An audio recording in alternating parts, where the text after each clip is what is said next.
Picture this. You're sitting at your desk and you're staring at a blank screen. Or maybe it's this expansive Gantt chart software that's just entirely empty.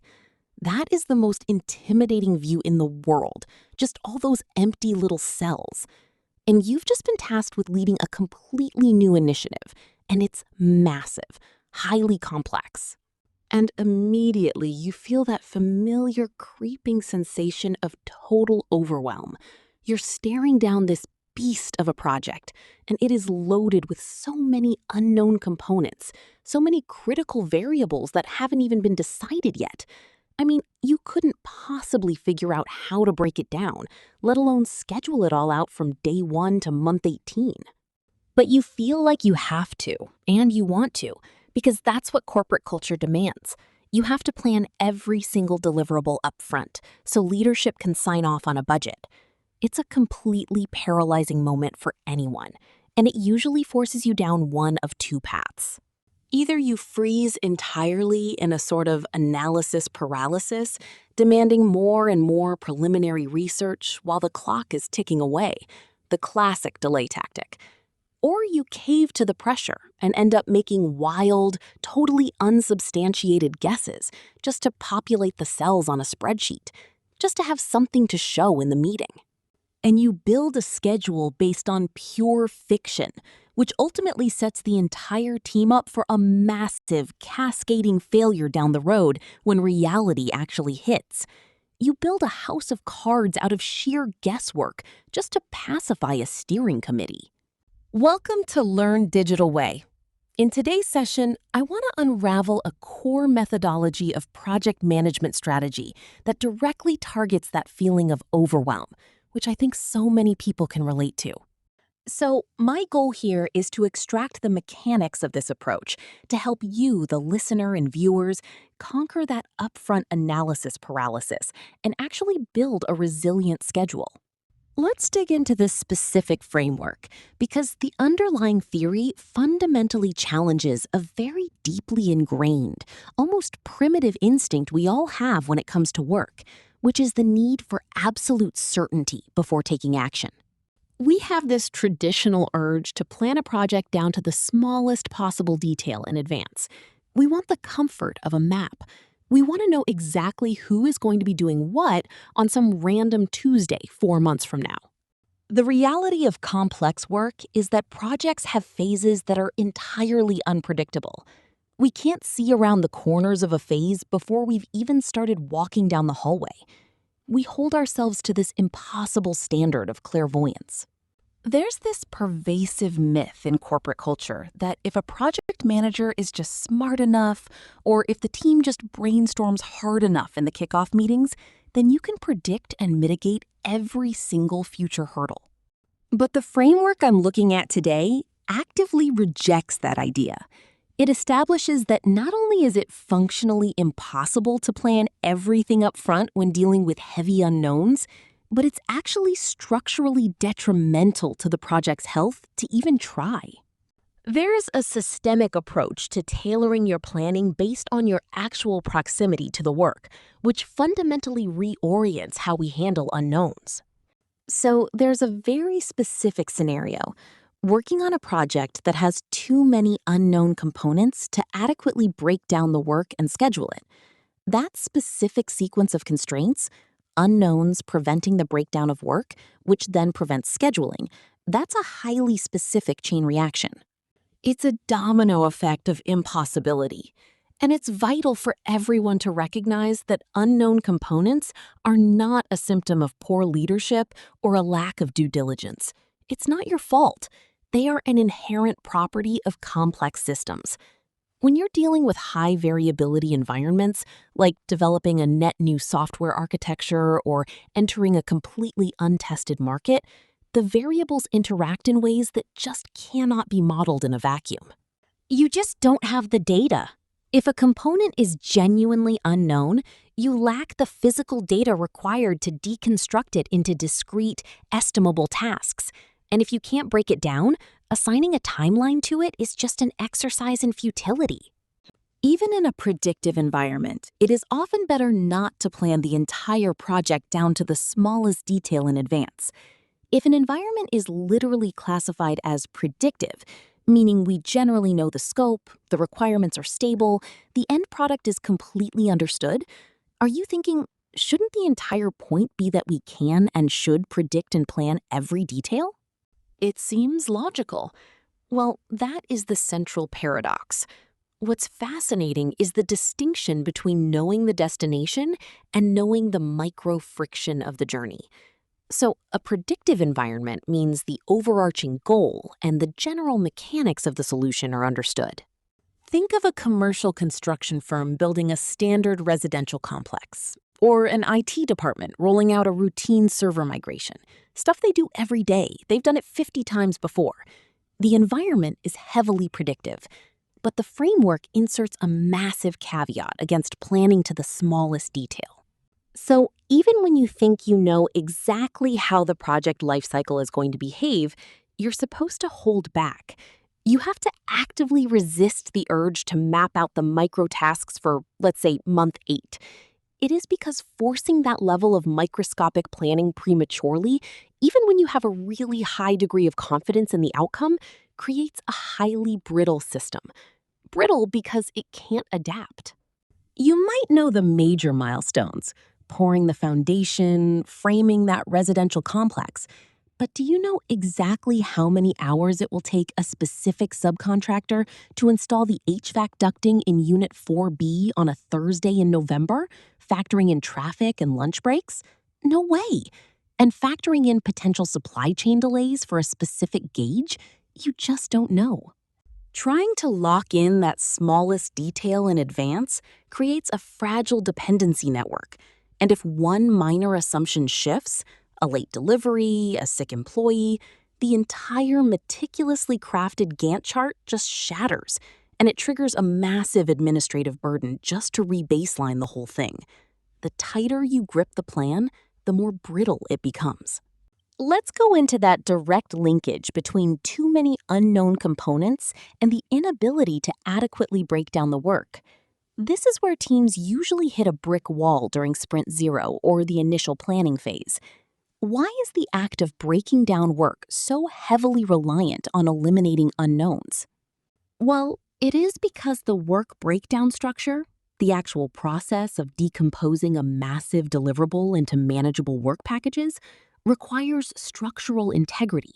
You can't build on air. To break a large task into smaller, schedulable components, you have to understand how those smaller components will interact, what their dependencies are, and what specific resources they require. Attempting to force a breakdown of an unknown component requires you to bridge that gap with assumptions. And when you start stacking assumptions on top of assumptions, you aren't scheduling reality anymore. You're scheduling a fantasy. You are creating an illusion of control. When unknowns are high, the adequacy and accuracy of your breakdown will inherently be low. Therefore, you cannot create a reliable schedule from an unreliable breakdown. It's a structural reality of the work, not a personal failing of the person building the schedule. It's not your fault. You can't schedule the unknown. It actually makes more sense to plan later phases in detail at a later time, when the fog has cleared, which perfectly sets up the alternative mechanics here, because we can't just throw our hands up and tell stakeholders, well, it's too complex, we just aren't going to plan it. That gets you fired pretty quickly. We need a systematic way to handle this. Since we've established that planning to the smallest detail up front fails when facing unknowns, let's transition to the actual methodology. Planning at a high level initially and then developing detailed plans specifically when the early project work is actually being executed, the industry term for this practice is rolling wave planning. It's like driving an 18-wheeler through a mountain pass in heavy fog at night. So you know your high-level destination is 3 hours away. You have your route mapped on the GPS, and that is your high-level plan. But visually, out the windshield, you can only see maybe 50 feet in front of your headlights because the fog is just too dense. You do not need to memorize the exact location of every single pothole, every patch of black ice, and every guardrail on the entire 3-hour route before you put the truck in gear. And in fact, you can't. The environmental conditions actively prevent it. You just need enough detailed information to safely navigate the 50 feet of asphalt you are currently occupying, and you let that wave of visibility roll forward with you as you advance. Taking that driving example a bit further, let's look at the relationship between execution and visibility. The methodology is you develop the more detailed plans when the early project work is being done, not before. If you wait until the execution phase has actually started, sitting idle in the parking lot in the 18-wheeler, just staring into the fog doesn't generate any new environmental data. You're just wasting fuel. The act of moving forward, the physical execution of the early work, is what generates the very telemetry, the visibility, needed to accurately plan the subsequent phases. You literally cannot see the road from 10 kilometers to 20 kilometers until you have successfully driven the first 10 kilometers. The execution itself is the mechanism that burns off the fog. You have to do the work to figure out how to do the rest of the work. It creates this beautiful symbiotic feedback loop between execution and planning. There are sequential phases in project management: initiation, planning, execution, monitoring, controlling, and closure. Rolling wave planning integrates them. Doing the early work tells you a lot about the initial assumptions. It validates your resource burn rate, and it clarifies the technical unknowns of the later work.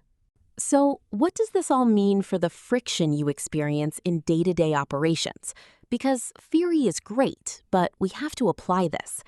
When a steering committee demands a micro-schedule for an untested deliverable 6 months out, you aren't just saying, "I don't know." That sounds incompetent. You're leveraging rolling wave planning to explain why providing a high-level milestone plan now and a detailed schedule later is actually an act of risk mitigation. You're explaining that a detailed schedule right now would be irresponsible. It is the pinnacle of responsible resource management. You are intentionally preserving your analytical bandwidth and your planning resources for the exact moment they will yield the absolute highest ROI, which is when you have the data. Now that you understand the tactical application of rolling wave planning, you really need to zoom out to the underlying theory that governs it, the broader concept: progressive elaboration. If we connect this to the bigger picture, progressive elaboration is a backbone of adaptive work. It is the continuous process of clarifying and refining plans as the project lifecycle progresses and as net new information becomes physically available to the team. By the way, if this is actually helping you understand a bit better, hit like and subscribe if you want to keep building along with the series. Clarifying and refining are two completely different processes acting on the project data. Clarifying is uncovering something that was completely hidden, whereas refining is taking something we already have and sharpening the edges. Clarifying is about discovery and resolution. It's taking those unknown components and cracking them wide open, shedding light on them. It answers the binary questions like, do we build or buy this software module? Does the soil composition at the construction site require deep foundational pylons or not?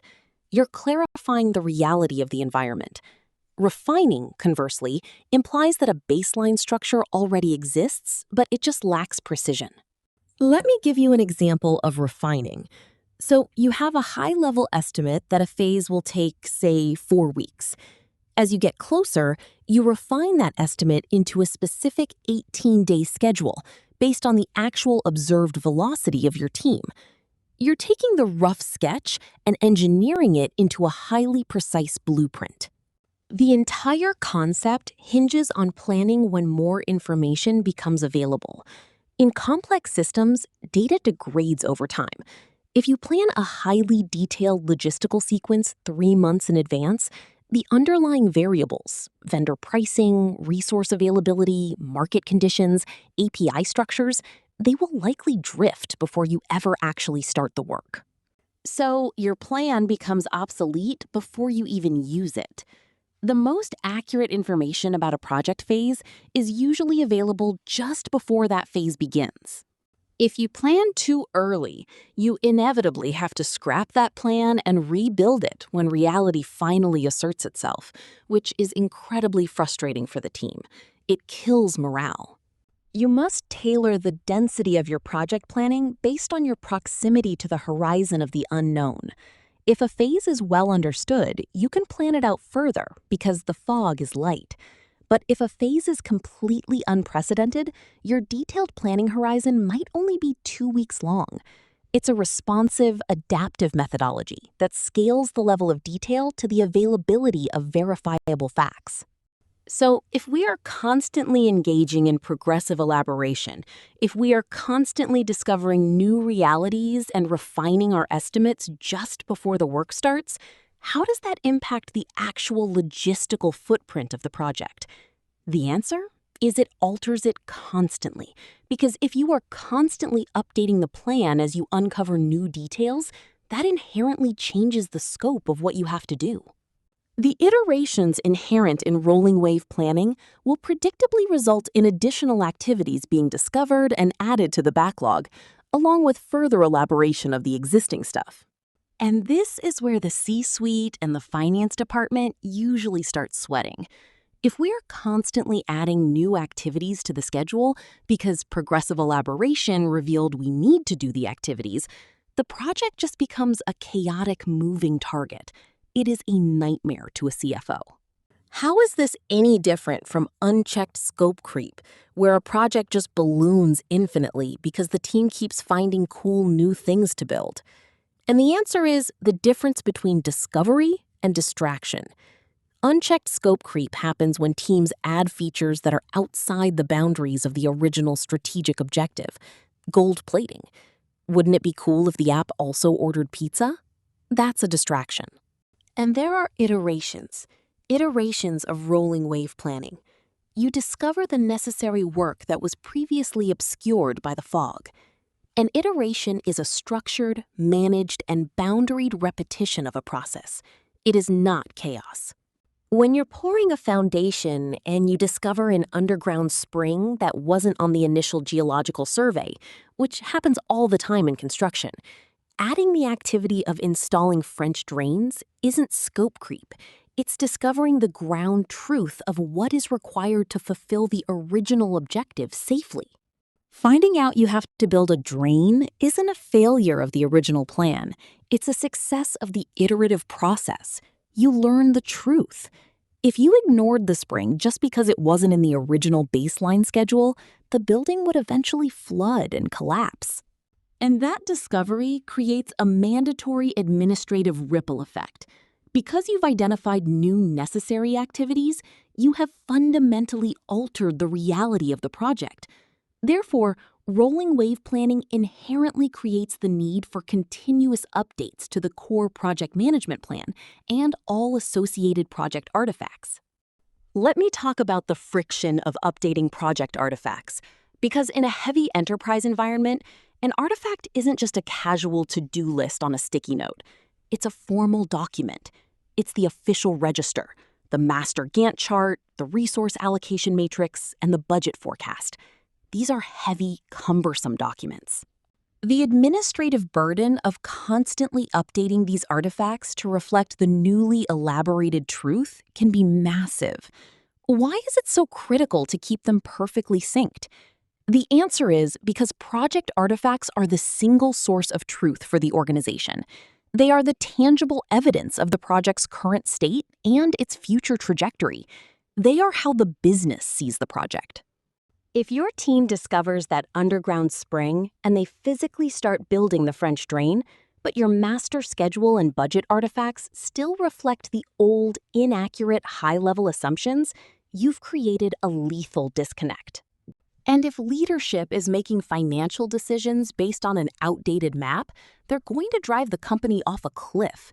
They're allocating budget for next quarter based on a schedule that doesn't include the 3 weeks you just spent building a drain. The artifacts must evolve synchronously with the physical reality.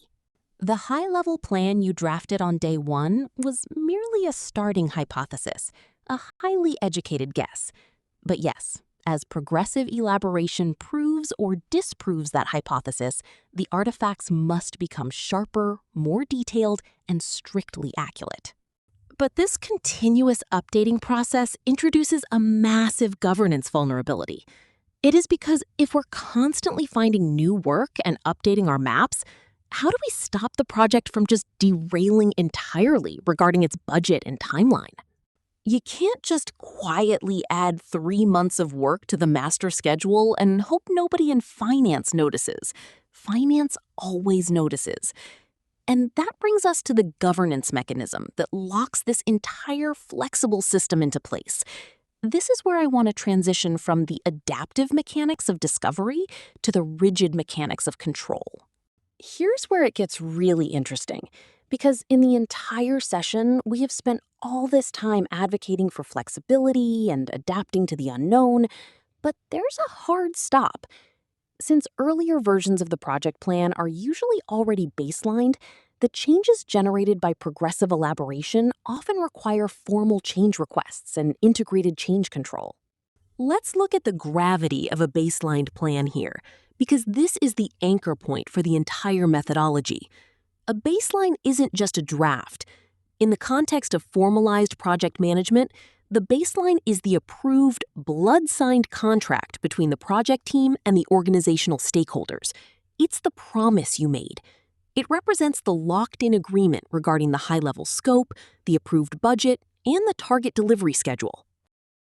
Think of the baseline like the architectural foundation and structural framing of a house you're building. So you have the initial blueprints. That's your baseline scope.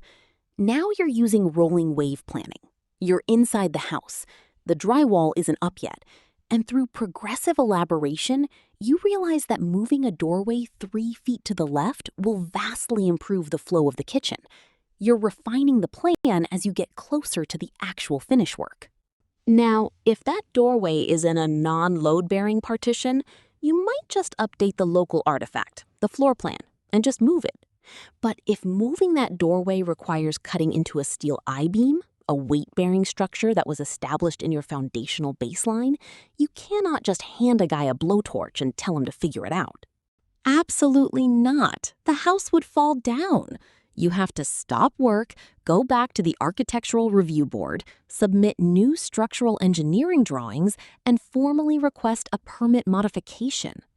That is a highly accurate visualization of the governance friction. The baseline represents the structural integrity of the promises you made to the business, the I-beams of the project. When your rolling wave iterations uncover new activities, like needing to cut that I-beam, you are technically proposing a deviation from that original approved baseline. Even if the change is 100% necessary, like our French drain example earlier, it still alters the structural math of the project's constraints. It costs money and time. You need more money or more time, or both.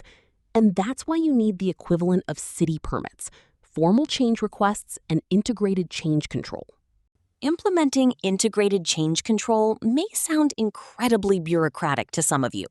In the entire session, I praised the agility of rolling wave planning, and now we're throwing it in front of a change advisory board to fill out paperwork in triplicate? There is an important question.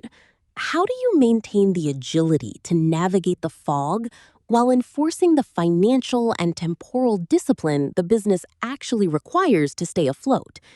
The answer is progressive elaboration, which is the engine of discovery. But integrated change control is the braking system. You need both to drive the car safely. In complex systems, nothing happens in isolation. A change to one constraint inevitably impacts all the others, a ripple effect. If rolling wave planning reveals that you need to add 3 new activities to Phase 4, which is a change in scope, that will likely require your engineers to work an extra 2 weeks, which is a change in schedule.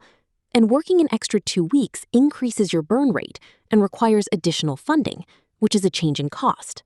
Integrated change control is the formal process of assessing the holistic blast radius of a proposed change across every single artifact and baseline before it is approved. It ensures that the business understands the true, fully loaded cost of the newly discovered reality. It prevents you from solving a localized problem while accidentally creating a systemic failure. Going back to the truck, you're allowed to drive in the fog. You're allowed to actively update your route based on the telemetry your headlights provide. But if your new, safer route takes you 500 meters out of the way, requires a different classification of license to drive, and burns through your fuel budget, well, you have to formally stop, alert dispatch, and get executive approval for that massive deviation from your original high-level destination. It creates a perfectly closed-loop system of adaptive management. You begin by acknowledging the mathematical impossibility of scheduling deep unknowns. You deploy rolling wave planning and progressive elaboration as your tactical sensors to discover the actual ground truth of the work by executing the early phases. You burn off the fog. You diligently update your artifacts so the organization's map matches the new terrain. And finally, you utilize integrated change control as the disciplined governance boundary, ensuring that your tactical flexibility doesn't inadvertently destroy the strategic viability of the entire project. It's an incredibly robust framework when you put all the pieces together. Let me quickly recap the journey for the entire session. I started by facing down the paralysis of a project loaded with unknown components, establishing that forcing a highly detailed schedule from day one is a structural trap, even if you're operating in what looks like a predictive environment. Then I moved to the tactical solution, rolling wave planning, where the physical execution of early work illuminates the logistics of the later phases, doing the work to plan the work. I explored the engine driving this, progressive elaboration, constantly clarifying and refining rough estimates precisely at the last responsible moment before the work begins. And finally, how securing all those iterative updates through integrated change control protects the foundational baselines of the initiative. The immediate application for you listening and watching to this session right now is a fundamental shift in mindset. You can stop punishing yourself or your engineering teams for not being able to accurately schedule heavy unknowns down to the smallest detail during Sprint 0. You can stop forcing the creation of fantasy plans just to satisfy an outdated template. You can confidently advocate for the process of clarifying as you go, proving to leadership that letting the early work generate hard data is far less risky than guessing. It's data-driven planning. And you can leverage formal change control not as bureaucratic red tape, but as a vital communication tool to manage the necessary evolution of your project safely and transparently. Give yourself and your organization permission to not have all the answers on day one, and accept that the fog is real, and the only way through it is to just start driving. As I wrap up this entire session, I want to leave you with a final thought to mull over. If the mechanics of rolling wave planning teach us that our plans are fundamentally designed to evolve as we learn, then perhaps the most critical skill in modern project management isn't our analytical ability to predict the future. Perhaps the most vital, difficult skill is our psychological willingness to let go of our own original assumptions once the early project work reveals a truth we weren't expecting. That is the hardest part, letting go of the plan you fell in love with. Keep that friction in mind the next time you're staring down a massive, complex initiative. Thank you, everyone, for watching and listening. I will see you in the next session.